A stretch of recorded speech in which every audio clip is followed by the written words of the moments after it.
철원평야는 지금으로부터 27만 년 전 신생대에 평강 서남쪽에 위치한 해발 453m의 야트막한 오리산이 화산 폭발하에 만들어진 용암대지다.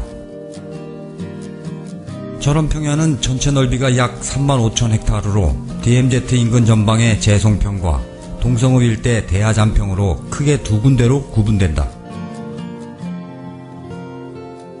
재송평에는 태봉국 도송이 자리하고 대하잔평은 조선 태종, 세종, 문종 임금이 자주 찾던 사냥터였다.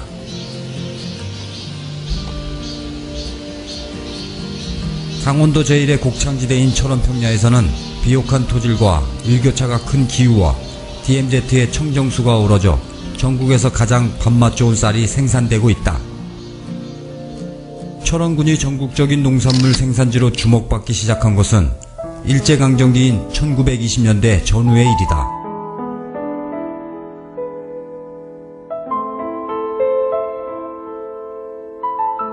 대륙 진출의 대동맥인 경원선이 1914년 부설되면서 철원은 경기 북부와 강원, 관북지방에서 생산되는 모든 농수산물의 집산지로 변모하게 된다.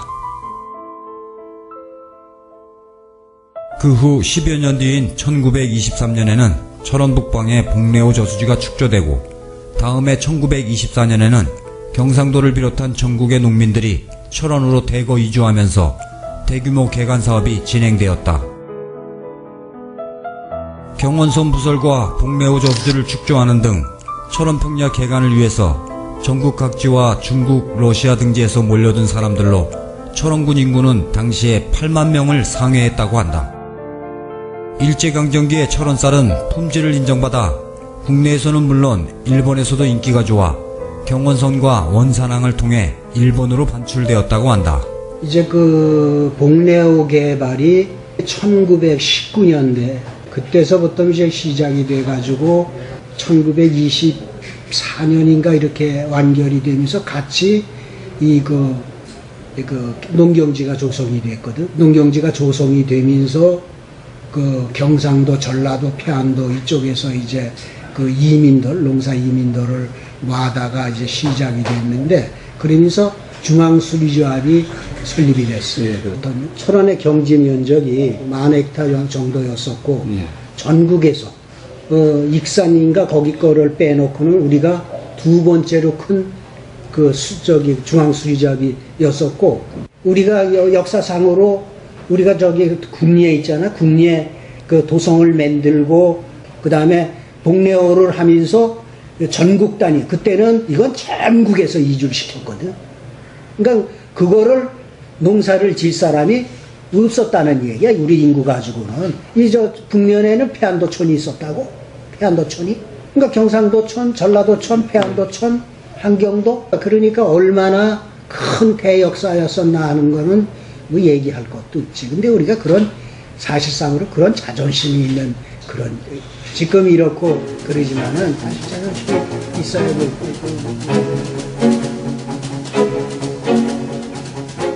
1920년대를 전후해 전국적 쌀 생산지로 변모했던 철원평야는 1950년에 발발한 6.25 전쟁으로 인해 철원읍 시가지는 완전히 잿더미가 되었고 주변에 방치된 농지는 사람 키만큼 자란 버들가지가 무성한 황무지로 변했다. 동족 상잔의 비극 6.25 전쟁이 휴전되고 철원은 남과 북으로 나뉘게 된다. 휴전선과 DMZ, 민통선 때문에 고향으로 돌아갈 수 없었고 농토에는 일일 영농 출입을 허락받아야 겨우 제한된 시간에만 들어갈 수 있었다. 한편 철원평야를 빼앗긴 김일성이 철원평야 젖줄인 복례호 저수지 물길을 막아버려 철원군 농업은 커다란 위기를 맞게 된다. 정부는 이를 극복하는 대체 수자원을 확보하고자 1967년 대규모 인공저수지인 토교저수지를 10여 년의 공사 끝에 1976년 완공하였다. 1976년 토교저수지 공사 완공과 아울러 기존의 저수지 보강공사를 서두르고 한탄강물을 농업용수로 사용할 수 있도록 양수장을 설치하여 현재의 전천후 농업이 가능하도록 하였다. 그 공사가 68년도, 67년도, 8년도에 이 착공 당시에 지역 국회의원이 김재순 씨예요. 이분이 이 저수지 하나를 토기저수지를 만들어야 되겠다. 그래가지고 그 68년도에 그 착공이 됐습니다. 한 10년 낸 게 이 많은 인원이 지금은 뭐 장비로 하지만 그때는 뭐 들깨실이라든가 뭐 리아카라든가 순수의 노력으로다가 이 저수지를 막았죠. 많게는 뭐 한 300명 넘을 때가 있었고 예. 평균 160명은 재무시로 그냥 4-5대가 저녁 아침이면 싣고 들어오고 저녁이면 이제 싣고 나가고 굉장했었죠. 뭐 보시다시피 여기가 이렇게 평야 아닙니까? 예. 근데 이 흙을 실어다가 이렇게 성토를 했으니까 참 많은 시간이 걸리죠. 그리고 이 흙은 저수지를 막는 흙은 진흙. 이걸로 하기 때문에 11년이라는 세월이 걸렸죠. 저수지라는 이 토교 저수지의 이 물은 수심도 깊지만은 물량도 많고 우선은 이 물이 정말 적절한 온도, 그 곡물이 좋아하는 17도, 18도, 19도, 뭐 이 정도의 물이 항상 온도를 유지하고 바로 논으로 가니까 철원 이 수도장만큼은 냉해를 안 있죠. 그러니까 쌀이 전국의 최고라고 볼 수 있죠. 이 정말 토교 저수지는 철원군의 정말 효자보입니다. 1970년대 철원군 농업은 녹색혁명 기치 아래 식량 작업을 이루기 위해 다수학 품종보급과 객토, 병충해 방제와 퇴비 채취 등 식량 증산에 온 힘을 쏟아부었다. 1972년부터 보급된 통일벼는 저온에 약하고 밥맛은 좋지 않았지만 다른 벼 품종보다 30% 이상 생산성이 높아 1976년 역사상 최초로 쌀 작업을 이루었다. 농촌 지도서 및 해당 기관에서는 보온 비닐 못자리 설치를 강요하고 모내기를 조기에 완료하며 병충해 공동 방제를 적기에 실시하고 마을별 퇴비 채취, 객토 등을 적극 독려하였다. 모내기나 추수 등 농번기에는 일손 돕기 캠페인이 대대적으로 벌어졌고 한 달여간을 공공기관은 물론 학생들이 동원되어 임무를 완수해야 했다. 주로 수작업으로 이루어지던 농업은 1977년 양지리의 영농기계화 시범단지에서 처음 콤바인 시연회가 열렸고 그 다음해인 78년 철원군 영농기계화 사업소가 발족되어 본격적인 기계화 영농이 시작되었다. 본격적으로 기계화 영농을 시작한 후 1986년 철원군 농기계 보유 대수는 14,000대로 전국 최고였다. 이는 철원 농업의 일손 부족 해결과 축산, 양봉, 인삼 등 복합영농으로 가는 디딤돌 역할을 한 것이다. 1980년대 식량 자금 문제가 해결되면서 밥맛 좋은 쌀에 대한 관심이 높아졌다. 철원군도 기후와 풍토에 적합한 새로운 벼 품종 개발에 집중하게 되었다. 10년간의 연구 개발을 거쳐 1982년 탄생한 것이 5대벼인데 처음에는 생산량이 많지 않아 주목받지 못했다. 5대벼는 철원지방에서 7월 말경 출수하는 조생종으로 이삭이 길고 벼알이 드물게 달렸으며 씨알이 굵은 편이며 찰기가 있고 밥맛이 좋다. 철원군의 그 재배 환경과 딱 그게 부합이 되는 품종입니다. 철원 5대쌀은 쌀알이 굵어서 다른 지역에 심으면 그 등숙이 잘 안 됩니다. 그러나 철원은 아주 그 등숙 조건이 좋아서 그 5대쌀을 잘 생산해낼 수 있는 그런 지역이기도 하고 해서 철원 5대쌀이 육성이 됨으로 해서 철원군이 그야말로 쌀의 그 아주 1등 지역으로 부상이 되었습니다. 철원 5대쌀이 나오기 전에는 주로 추방벼가 재배가 됐는데 그때까지는 철원쌀이 아주 시장에서 대접을 받지 못했습니다.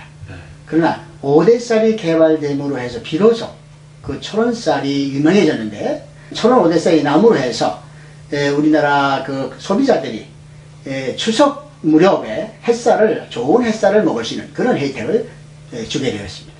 쌀의 상품성이 올라간 계기는 1990년대 초에 철원과 동성농업을 중심해서 미국 초리장이 설립되었습니다. 그것이 쌀의 그 브랜드가 아주 형성되는 중요한 역할이 계기가 되었습니다. 철원 오대벼가 개발될 때 이렇게 그 호응이 될 줄은 참 미처 몰랐습니다. 그러나 철원 오대벼가 이렇게 철원의 대표적인 농산물로 이미 자리가 잡혔고, 철원 오대쌀이라고 하는 것은 철원이라는 지역명하고 또는 오대벼라는 품종명이 합쳐진 그 브랜드인데, 이것은 우리나라에서 처음으로 시도된 그 브랜드입니다. 철원의 오대벼는 일교차 큰 기후에서 잘 여물며 냉한 날씨로 병충해 발생이 적고 DMZ의 청정 이미지까지 곁들여져 도시 소비자들이 선호한다. 우리나라 벼 품종명 브랜드의 효시인 철원 오대쌀은 1990년대 미국 종합처리장이 준공되면서 쌀의 품질이 한 단계 더 높아졌다. 그동안에 우리 철원 농업은 미작 중심의 어떤 단순 농업을 지향해 왔습니다. 그러나 이제 앞으로 농업은 쌀 농업만 가지고는 어떤 한계가 있지 않겠나 하는 그런 생각을 해보고요. 앞으로 그 쌀 농업을 대체할 수 있는 어떤 신작목 개발이라든지 작목 다양화를 통해서 어떤 새로운 돌파구를 찾아야 될 때가 아닌가 이렇게 생각합니다.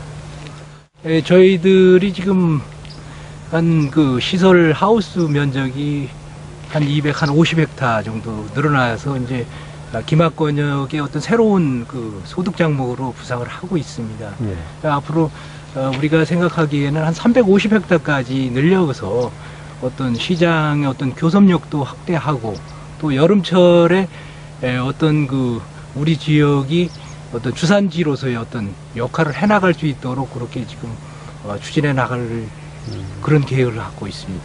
그 농촌 체험관광 이런 것이 말뿐이었고 실천이 이루어지지 않았는데 지금 이제 직접 이제 농가 또 마을에서 직접 해보다 보니까 어떤 소득과 또 연결되는 부분도 있고 하니까 이제는 좀 어떤 그 꼭 이런 일들을 해야겠다라는 어떤 그런 자극제는 좀 되고 있습니다. 그래서 이제 실질적으로 이제 어떤 하드웨어 측면에서 어떤 보강이 좀 되고 한다라고 하면은 앞으로 우리 철원 농업도 관광하고 연결돼서 이렇게 다양한 그런 어떤 소득원이 되지 않을까 이런 생각을 가지고 FTA가 이제 진전이 되고 개방화 진전이 돼서 이제 세계가 무한 경쟁 시대에 돌입이 됐습니다. 그래서 농가들이 상당히 어렵고 힘들고 어떤 여건이 어렵습니다만은 좌절하지 마시고 희망을 갖고 저희들도 뒤에서 열심히 뒷받침하도록 이렇게 노력을 해 나가겠습니다. 우리 철원 농민 화이팅! 현재 농업 환경은 쌀 소비 감소와 한미 FTA 체결로 나날이 어려워지고 있다. 특히 벼농사 위주의 철원군 입장은 더욱 어려워졌지만 토마토, 오이, 파프리카 등의 재배를 늘려 어려운 농업 환경을 극복하기 위해 노력하고 있다. 이러한 노력으로 수확된 우수한 품질의 농산물은 국내뿐 아니라 일본에서도 인기가 좋아 수출하고 있다. 농촌 어메니티를 살린 체험관광도 활성화되어 많은 방문객들이 찾고 있다. 새로운 전환기를 맞이한 철원 농업은 철원 오대쌀 명성이 지속적으로 유지되도록 품질 관리에 만전을 기하고 이미지 제고를 위하여 철원 농산물 브랜드 스토리를 개발해 널리 알려야 한다.